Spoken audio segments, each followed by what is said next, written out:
Welcome everybody. Today I am talking with my good friend Gary Hughes, and we're going to take a deep dive into the importance of going deep with relationships and niches in real estate marketing. So thank you for joining me today, Gary.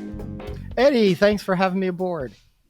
Yeah, so I am so excited for people to hear your story, what you bring to the table, because it truly is different than what you typically hear when you're talking with real estate agents. And if I was asked to define, one thing that really separated you from your competition, I would say it's the empathy that you apply to your clients and your business as a whole. And if I could be so bold, I would say that probably stems from your background in senior living. Is that an accurate statement? I think that would be fair. Fair. I began in senior living as the senior living doesn't like to talk about sales. So I was a Okay. director of community relations. That means Okay. sales. So that's where I started. And there you really have to listen to each family's story and begin to understand their needs and look for solutions. And oftentimes you're dealing with more than one family member, or you're dealing with a couple who have different needs. So it really is kind of complicated form of sales. And it's long term. It's not retail at all. You don't walk in the door and someone says, I'm moving in tomorrow, and then they move in. It just doesn't work like that. Then I went from there. I became an associate director and or associate executive director, managing some complex issues. And I went back to school and got my graduate degree in management of aging services, and eventually became an executive director. You're a Mags. Beg pardon? I said you're a Mags. Yes, that's it. Yep. Management of aging services, Yeah. master's degree. Just Yeah. like my daughter, Maggie. My Oh, nickname that's for her is that's Mags. cool. So yeah. Yeah, Max. So that always jumped out at me. I believe we were working together probably before she was even born. It feels like. So I want to ask something, and out of respect for Hmm. the senior living industry. So there's a lot of industries out there that don't like the dirty word being sales, but I imagine you were in that, your entry, into the industry. You were probably measured on how many people, how full your facility was, though, right? On the inside, it Mm. is very metric driven, Yeah. with the Hmm. database and sales per month, sales per year, revenue. Yes, it's. I mean, those are the bottom line things. Yeah. Yes, very much.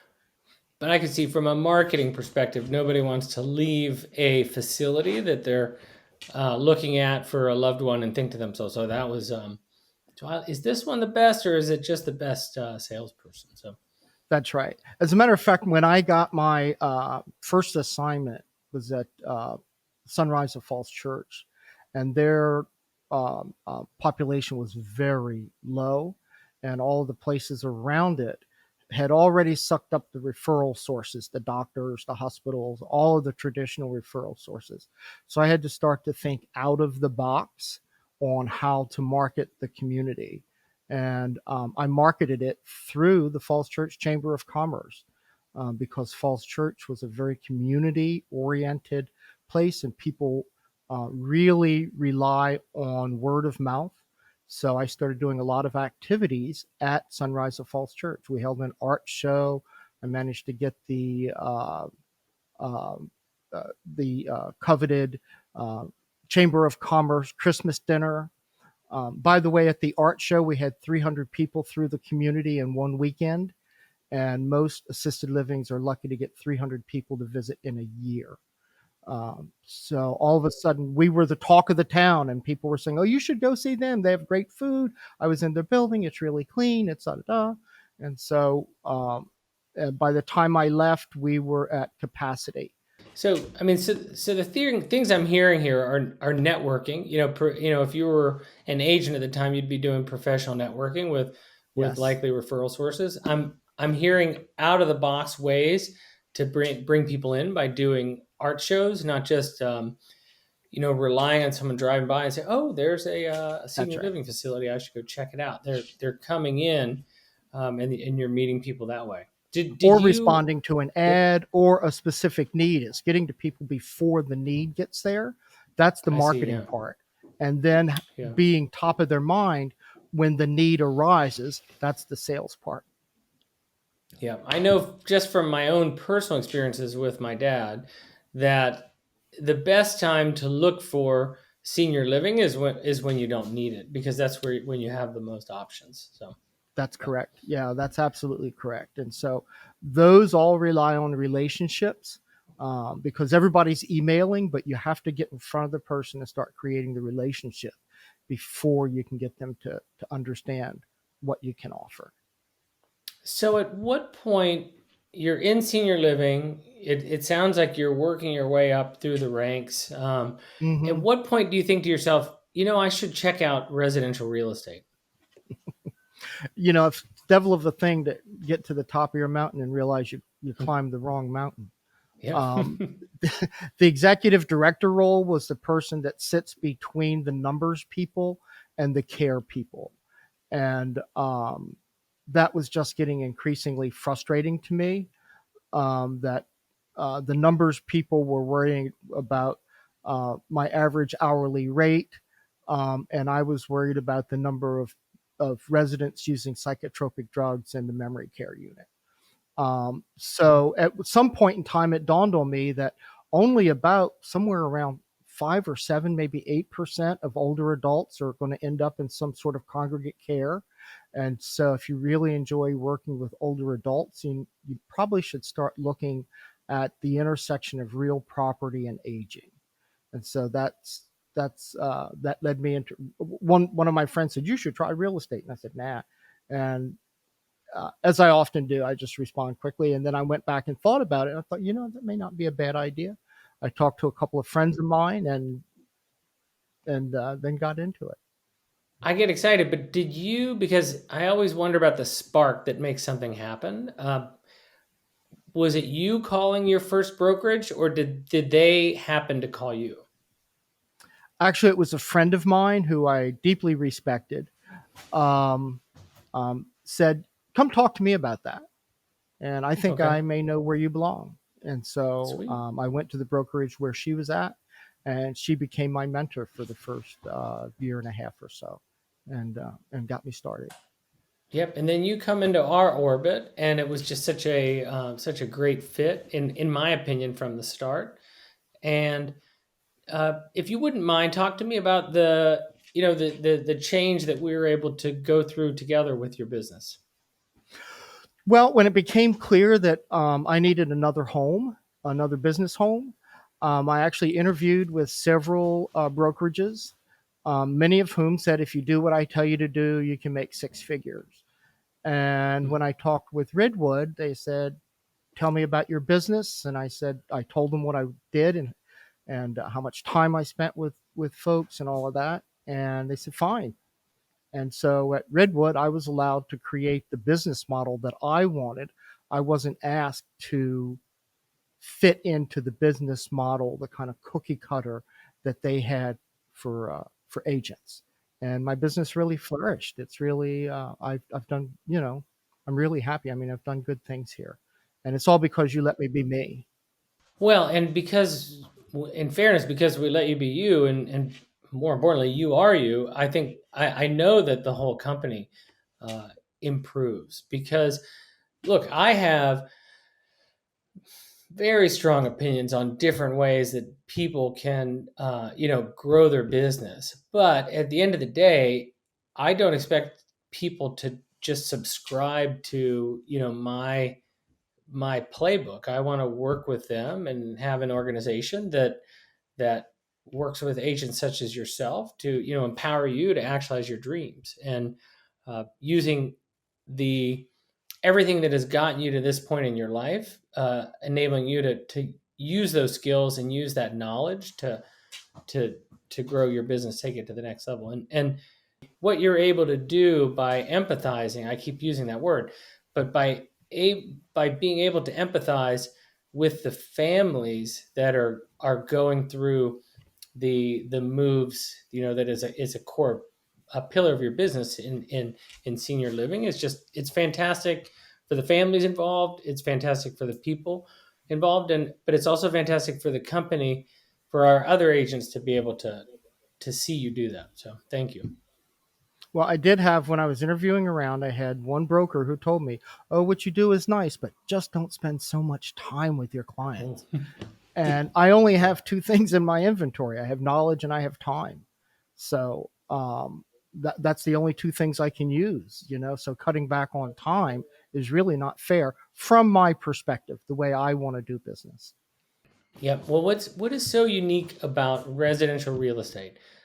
Being a residential real estate agent, especially as a solar producer, is that in many ways the more narrow your niche, the more narrow your focus, with a couple equalizing factors, the better that you can do.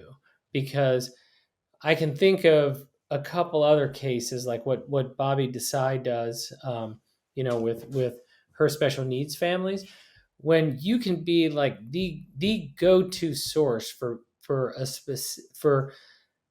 families, people, that have a specific need. I just feel like that's where your skills are put to best use. And then from a marketing perspective, your case is just so much stronger than, yeah, I know Alexandria, Virginia, and I can, list your home for sale.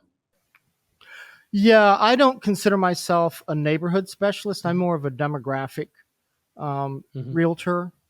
And it has grown from being focused on older adults, and now I have a lot of first time home buyers as well. Yeah. And that wasn't in the business plan; it just happened organically. So I went back to analyze that to try to figure out what happened. What I realized is that those two groups need exactly the same thing. They the older adults have been out of the real estate market for a very long time in most cases. First time home buyers have never been in it. So they don't really have an understanding of the law, the rules, the process. They need people who will explain things, who will be gentle, who will be kind, empathetic, who don't mind being asked the same question 3 times, who are going to be teachers and consultants and friends, and do all of this very gently and in a caring way, but in a real caring way, not the kind of caring where someone comes home tired of being caring. Like, geez, these Yeah. people required so much today. I'm pulling my hair out. I'm not sure I should have them as clients. They need a person who's going to come home and say, "Oh wow, I got to work with these guys all day today, and it was great." Yeah. So number one, if you were going to buy stock in a real estate agent, buy stock in Gary, because you're tapped into the two biggest forces that are likely going to be at play over the next, I don't know, call it 3 to 5 years in residential real estate, which is going to be probably the greatest transference of wealth from the baby boomer generation to the millennials. So you're dialed in to the two biggest sources. But I'm always fascinated with how a string of transactions comes together. So can you pinpoint this success that you've had with first time home buyers to a specific client that then referred you to others?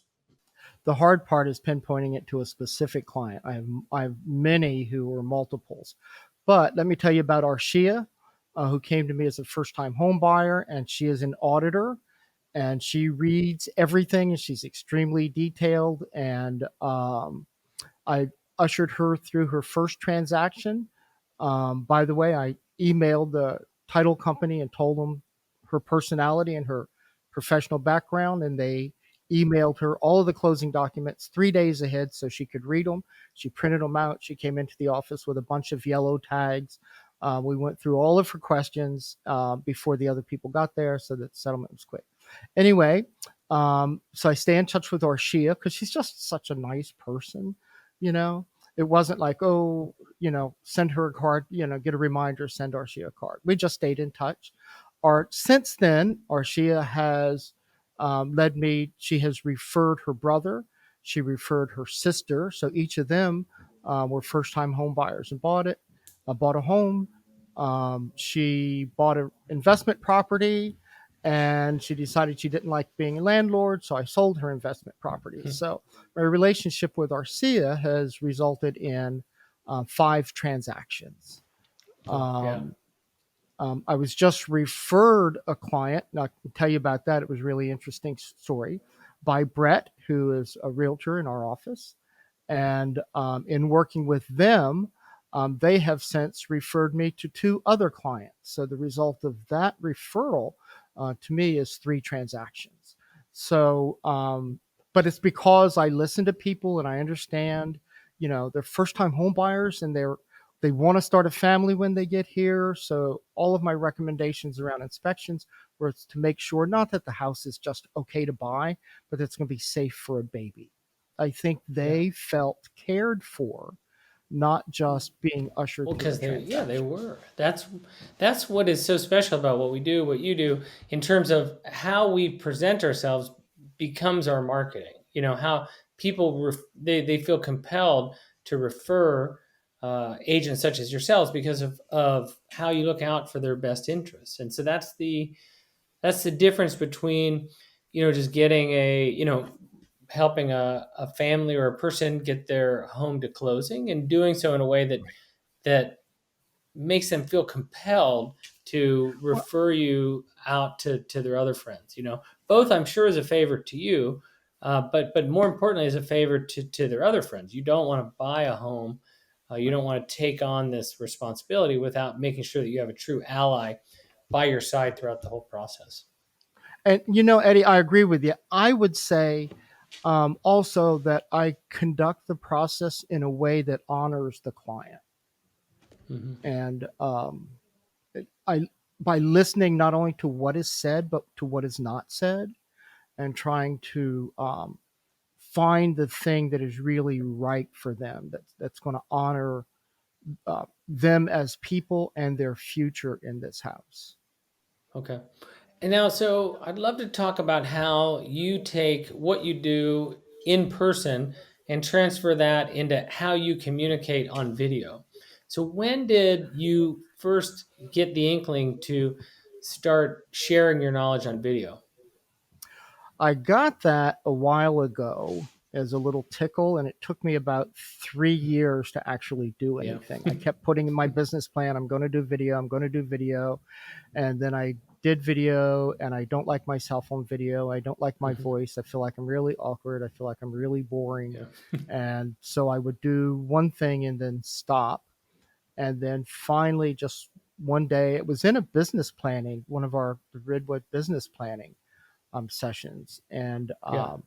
I verbally made a commitment. This is the hard part because now everybody's going to hold me accountable. It wasn't just me talking to me, but I verbally made a commitment to do X number of videos, and so I was really kind of forced to do it, however uncomfortable it was, and it's Yeah. really turned out to be just awesome for me. I mean, it just I have clients who have done testimonial videos for me. I've done beautiful. If there was an Academy Award for a listing video, I think we could have won that with one of my properties down in West River. So it's really been good. And now I have a series that's called Gary Explains Things. And I sit down and interview attorneys, bankers, home inspectors, movers, all of those sort of things so that we can do a deep dive into their business and use that as an educational source for people because that's kind of me, more the teacher than the promoter. Hi, everybody. Welcome back to Gary Explains Things. I'm Gary Hughes, also known as Nova Agent, and this is Yogi. He's the hardest working dog in real estate. 2 people. Both of them just got out of the service. Both of them decide to rent, okay? Person A says, I'm not getting into this market because it's too expensive.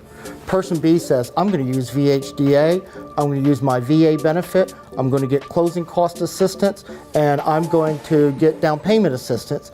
They get into a house. 5 years from now, financially, this guy is here and this guy is here. Is that what you're saying? Yes. The more knowledge you have, the better decision you'll make. So my videos have gone more in the direction of teaching. So Yeah, I love it. And we'll put up on the screen now your access to your YouTube channel, your Wonderful. Instagram so people can follow you. Is there anywhere better they should follow you than that? No, that's probably good enough. You can go to my Facebook page.